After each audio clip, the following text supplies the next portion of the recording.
All అందరికీ నమస్కారం. కలలో పాములు కనిపిస్తే ఏం జరుగుతుందో ఈరోజుటి వీడియోలో చూసేద్దాం.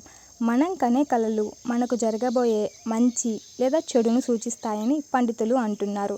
మరి కలలో పాము కనిపిస్తే దేనికి సంకేతమో ఇప్పుడు తెలుసుకుందాం. కలలో పాము కనిపించగానే ఒక్కసారిగా భయపడతాం, ఉలిక్కి పడతాం. అయితే కలలో పాము కనిపించడం వెనకాల అసలు అర్థం ఏంటి? స్వప్నశాస్త్రంలో దీని గురించి ఏం తెలిపారంటే, నిద్రలో కలలు రావడం సర్వసాధారణమైన విషయం.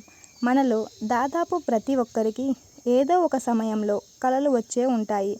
అయితే వీటిలో కొన్ని కలలు మనకు మంచి భావనను కలిగిస్తే, మరికొన్ని మాత్రం ఉలిక్కి పడేలా చేస్తాయి. ఇదిలా ఉంటే మనకు కనిపించే ఏ కల అయినా మన జీవితంలో జరిగే సంఘటనలకు సంబంధించినవిగా ఉంటాయని స్వప్నశాస్త్రం చెబుతోంది. మనం కనే కలలు మనకు జరగబోయే మంచి లేదా చెడును సూచిస్తాయని పండితులు చెబుతున్నారు. ఒక వ్యక్తి కలలో చాలా పాములు కనిపిస్తే అతనికి త్వరలోనే కొన్ని సమస్యలు ఎదురయ్యే అవకాశాలు ఉన్నాయని అర్థం చేసుకోవాలి.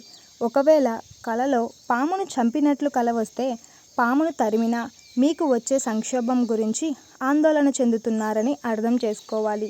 ఒక చచ్చిన పాము కనిపిస్తే స్వప్నశాస్త్రం ప్రకారం మీకు రానున్న రోజుల్లో మంచి జరగనుందని అర్థం.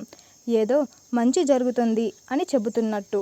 ఒకవేళ పాము కొరలు తెరిచినట్లు కనిపిస్తే మాత్రం మీకు కావలసిన వారు ఎవరో త్వరలోనే మీకు ద్రోహం చేయబోతున్నారు అని అర్థం చేసుకోవాలి.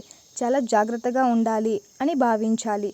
అలాగే తెల్లటి లేదా బంగారు వర్ణంలో ఉన్న పాము కనిపిస్తే మీరు త్వరలోనే ఆర్థికంగా ఎదగబోతున్నారు అని అర్థం చేసుకోవాలి.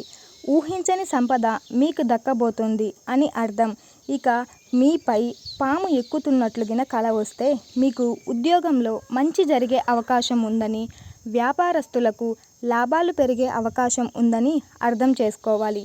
ఒకవేళ పాము మిమ్మల్ని కాటు వేసినట్లు కల వస్తే మంచికి సూచికగా అని పండితులు చెబుతున్నారు.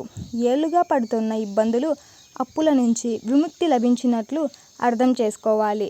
Hope you all guys. మీకు ఈ వీడియో నచ్చినట్లయితే please do like, share and subscribe to my channel. మరిన్ని వీడియోస్తో మీ ముందు కలుద్దాం. అంతవరకు బాయ్.